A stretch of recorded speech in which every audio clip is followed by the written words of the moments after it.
ಸ್ನೇಹಿತರೆ, ಟೈಮ್ಲ್ಯಾಂಡ್ ಟೇಲ್ಸ್ ಚಾನಲ್ಗೆ ಸ್ವಾಗತ ಸುಸ್ವಾಗತ. ಸ್ನೇಹಿತರೆ, ಭಾರತ ದೇಶದಲ್ಲಿ ವೀರ ಕೇಸರಿ ರಾಜರುಗಳಿಗೆ ಎಂದೂ ಬರ ಇರಲಿಲ್ಲ. ಪೂರ್ವದಲ್ಲಿ ನೇಪಾಳ, ಪಶ್ಚಿಮದಲ್ಲಿ ಅಫ್ಘಾನಿಸ್ತಾನವನ್ನು ದಾಟಿದ ರಾಜರುಗಳ ಸಂಖ್ಯೆ ತುಂಬಾ ಇದೆ.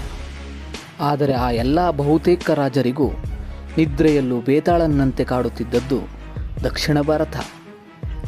ಅದಕ್ಕೆ ಕಾರಣ ಈ ನೆಲವನ್ನು ಆಳಿದ ಧೀರ, ಸಾಹಸಿ, ಪರಾಕ್ರಮಿ ರಾಜರುಗಳ ಸಾಮರ್ಥ್ಯ.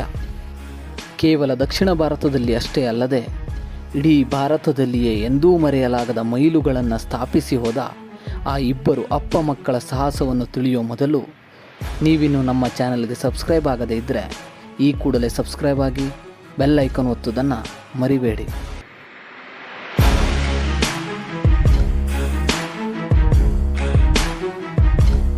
ಆ ತಂದೆ ಮಕ್ಕಳ ಕಾಲದಲ್ಲಿ ಭಾರತದ ಗಡಿ ಇಂಡೋನೇಷ್ಯಾವರೆಗೂ ಹಬ್ಬಿತ್ತು. ನಮ್ಮೆಲ್ಲರಿಗೂ ತಂಜಾವೂರಿನ ಬಗ್ಗೆ ತಿಳಿದೇ ಇದೆ. ಅದು ಪ್ರಸಿದ್ಧವಾಗಿರೋದು ಅಲ್ಲಿನ ಅದ್ಭುತ ದೇವಾಲಯಗಳು ಹಾಗೂ ಅದರ ಅಮೋಘ ಶಿಲ್ಪಕಲೆಗಳಿಂದ. ಈ ದೇವಾಲಯದ ಪ್ರತಿ ಕಲ್ಲುಗಳು ಸಹ ದಕ್ಷಿಣ ಭಾರತದ ವೀರತ್ವವನ್ನು ನಮಗೆ ನೆನಪಿಸುತ್ತವೆ. ಈ ಅದ್ಭುತಗಳ ಹಿಂದೆ ಇರುವ ಕಥಾನಾಯಕನ ಹೆಸರು ರಾಜರಾಜ ಚೋಳ. ರಾಜರಾಜ ಚೋಳ ಚೋಳ ವಂಶದ ಪ್ರಖ್ಯಾತ ಸಾಮ್ರಾಟ. ಚೋಳರು ದಕ್ಷಿಣ ಭಾರತದಲ್ಲಿ ಕ್ರಿಸ್ತಪೂರ್ವದಿಂದಲೂ ಆಳ್ವಿಕೆ ನಡೆಸುತ್ತಿದ್ದವರು. ಅಶೋಕನ ಶಾಸನಗಳಲ್ಲಿ ಸಹ ಈ ಚೋಳ ವಂಶದ ಬಗ್ಗೆ ಉಲ್ಲೇಖ ಇದೆ. ಮೌರ್ಯರಿಗೂ ಮೊದಲೇ ಇದ್ದ ಈ ಚೋಳರ ಬಗ್ಗೆ ಯಾವುದೇ ಸೂಕ್ತ ಪುರಾವೆ ಸಿಗೋದಿಲ್ಲ. ಮೌರ್ಯರ ನಂತರದ ಇತಿಹಾಸದಲ್ಲಿ ಮಾತ್ರ ಚೋಳರ ಬಗ್ಗೆ ಉಲ್ಲೇಖಗಳಿವೆ. ಚೋಳರ ಮೂಲ ಕಾವೇರಿ ತೀರದ ಕಾವೇರಿ ಪಟ್ಟಣಂ ಅಂತ ಹೇಳಲಾಗುತ್ತೆ. ಚೋಳ ವಂಶದ ಮೊದಲ ಅರ್ಧದಲ್ಲಿ ಕರಿಕಾಲ ಚೋಳ ಅನ್ನೋ ರಾಜನ ಬಗ್ಗೆ ಅತಿ ಹೆಚ್ಚು ಮಾಹಿತಿ ಸಿಗುತ್ತೆ.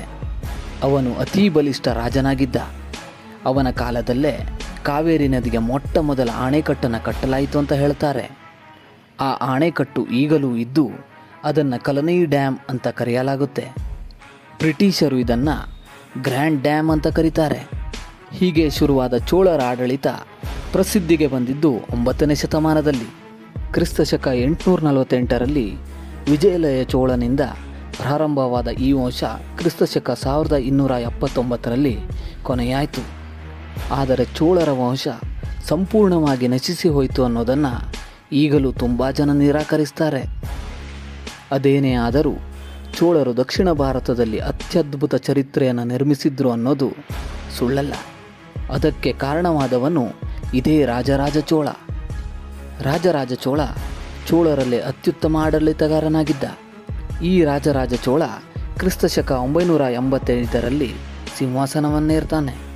ಈ ರಾಜರಾಜ ಚೋಳನಿಗೂ ಹಾಗೂ ಯುದ್ಧಗಳಿಗೂ ತುಂಬ ನಿಕಟ ಸಂಬಂಧವಿತ್ತೇನೋ. ಒಂದು ಕಡೆ ಚೋಳರು ದಿನೇ ದಿನೇ ಶಕ್ತಿಶಾಲಿಯಾಗಿ ಬೆಳೀತಾ ಇದ್ದರೆ, ಇನ್ನೊಂದೆಡೆ ಕರ್ನಾಟಕದಲ್ಲಿ ಚಾಳುಕ್ಯರು 2ನೇ ತೈಲಪ್ಪನ ಮುಂದಾಳತ್ವದಲ್ಲಿ ಪ್ರಬಲ ಶಕ್ತಿಯಾಗಿ ಬೆಳೆದಿದ್ದರು. ಇವರಿಬ್ಬರು ಸಮಕಾಲೀನರಾಗಿ ಆಳ್ವಿಕೆ ನಡೆಸಿದವರು. ಚಾಲುಕ್ಯರು ಮತ್ತು ಚೋಳರ ನಡುವೆ ಇದ್ದದ್ದು ವಂಶ ಪಾರಂಪರ್ಯವಾಗಿ ಬಂದ ದ್ವೇಷ ಮಾತ್ರ. ಹೀಗಾಗಿ ಸಾಕಷ್ಟು ಯುದ್ಧಗಳು ನಡೀತಲೇ ಇದ್ದವು. ಒಂದು ಬಾರಿ ಚಾಲುಕ್ಯರ ಬಲ ಅಧಿಕವಾದರೆ ಇನ್ನೊಮ್ಮೆ ಚೋಳರು ಪ್ರಾಬಲ್ಯ ಸಾಧಿಸ್ತಾ ಇದ್ದರು. ಇದೊಂದು ತರಹದಲ್ಲಿ 2 ಮದಿಸಿದ ಗಜಗಳು ಕಾದಾಡುವಂತಿತ್ತು. ಹೀಗಿದ್ದಾಗಲೇ ರಾಜರಾಜ ಅಧಿಕಾರಕ್ಕೆ ಬರ್ತಾನೆ. ಆತ ಪರಾಕ್ರಮಿ, ಯುದ್ಧತಂತ್ರ ನಿಪುಣ, ಉತ್ತಮ ಆಡಳಿತಗಾರನಾಗಿದ್ದವನು. ಹೀಗಾಗಿ ಅವನ ಕಾಲದಲ್ಲಿ ಕಳಿಂಗದ ಪ್ರದೇಶಗಳು ಹಾಗೂ ಕರ್ನಾಟಕದ ಕೆಲ ಪ್ರದೇಶಗಳು ಸಹ ಅವನ ಆಳ್ವಿಕೆಗೆ ಒಳಪಟ್ಟಿತ್ತು.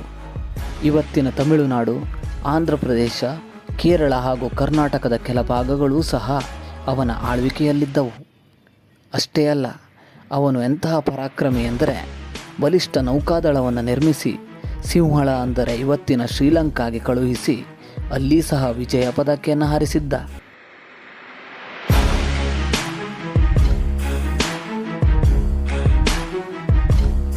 ರಾಜರಾಜ ಚೋಳ ಚೋಳರಲ್ಲಿಯೇ ಮೊದಲ ಬಾರಿಗೆ ಸಾಮ್ರಾಟನಾಗಿ ಆಳ್ವಿಕೆ ನಡೆಸಿದ್ದ. ಆತ ತನ್ನ ಜೀವನದ ಸಾಕಷ್ಟು ಸಮಯವನ್ನು ಯುದ್ಧದಲ್ಲಿಯೇ ಕಳೆದರೂ ತನ್ನ ಪ್ರಜೆಗಳ ಹಿತಾಸಕ್ತಿಯನ್ನು ಮರೆಯಲಿಲ್ಲ. ತಂಜಾವೂರಿನಲ್ಲಿ ಅದ್ಭುತ ಬೃಹದೇಶ್ವರ ದೇವಾಲಯವನ್ನು ಕಟ್ಟಿಸ್ತಾನೆ ರಾಜರಾಜ ಚೋಳ. ಹೀಗೆ ಕ್ರಿಸ್ತಶಕ 985ರಿಂದ ಕ್ರಿಸ್ತಶಕ 1014ರವರೆಗೂ ಆಡಳಿತ ನಡೆಸಿದ ರಾಜರಾಜ ಅತ್ಯುತ್ತಮ ಆಡಳಿತಗಾರನಿಸಿಕೊಂಡ. ತನ್ನ ಆಡಳಿತಾವಧಿಯಲ್ಲಿ ರಾಜ್ಯದಲ್ಲಿ ಶಾಂತಿಯನ್ನು ಕಾಪಾಡಿ ಜನಮೆಚ್ಚುಗೆ ಗಳಿಸಿದವನು ರಾಜರಾಜ ಚೋಳ. ಈ ರಾಜರಾಜ ಚೋಳನನ್ನು ಸೋಲಿಲ್ಲದ ಸರದಾರ ಅಂತ ಹೇಳ್ತಾರೆ. ಹೀಗೆ ಅಪ್ಪ ರಾಜರಾಜ ಚೋಳ ಶ್ರೀಲಂಕಾ, ಲಕ್ಷದ್ವೀಪಗಳನ್ನು ಗೆದ್ದು ಸಾಮ್ರಾಟ ಅನಿಸ್ಕೊಂಡಿದ್ದ. ಆದರೆ ಅವನ ಮಗನ ಸಾಧನೆಗಳು ತಂದೆಯ ಸಾಧನೆಗಳಿಗಿಂತ 2ರಷ್ಟು ಇತ್ತು. ಯಾಕಂದರೆ ರಾಜರಾಜ ಚೋಳನ ಮಗ ರಾಜೇಂದ್ರ ಚೋಳ ತನ್ನ ರಾಜ್ಯವನ್ನು ಇವತ್ತಿನ ಕಾಂಬೋಡಿಯಾ ಹಾಗೂ ಇಂಡೋನೇಷ್ಯಾವನ್ನು ಸಹ ಮೀರಿ ಕಟ್ಟಿದ್ದ ಅಂತ ಇತಿಹಾಸದ ಪುಟಗಳಲ್ಲಿ ದಾಖಲಾಗಿದೆ.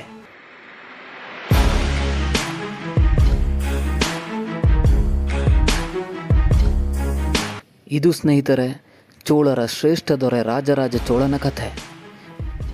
ಮುಂದಿನ ವಿಡಿಯೋದಲ್ಲಿ ಅವನ ಮಗನ ಸಾಹಸ ಕಥೆಗಳನ್ನು ನಿಮ್ಮ ಮುಂದೆ ತೆರೆದಿಡುವ ಪ್ರಯತ್ನವನ್ನು ಮಾಡ್ತೇವೆ. ಅದಕ್ಕೂ ಮೊದಲು ಈ ವಿಡಿಯೋ ಇಷ್ಟವಾದರೆ ಒಂದು ಲೈಕ್ ಕೊಟ್ಟು ಸಬ್ಸ್ಕ್ರೈಬ್ ಆಗೋದನ್ನು ಮರಿಬೇಡಿ.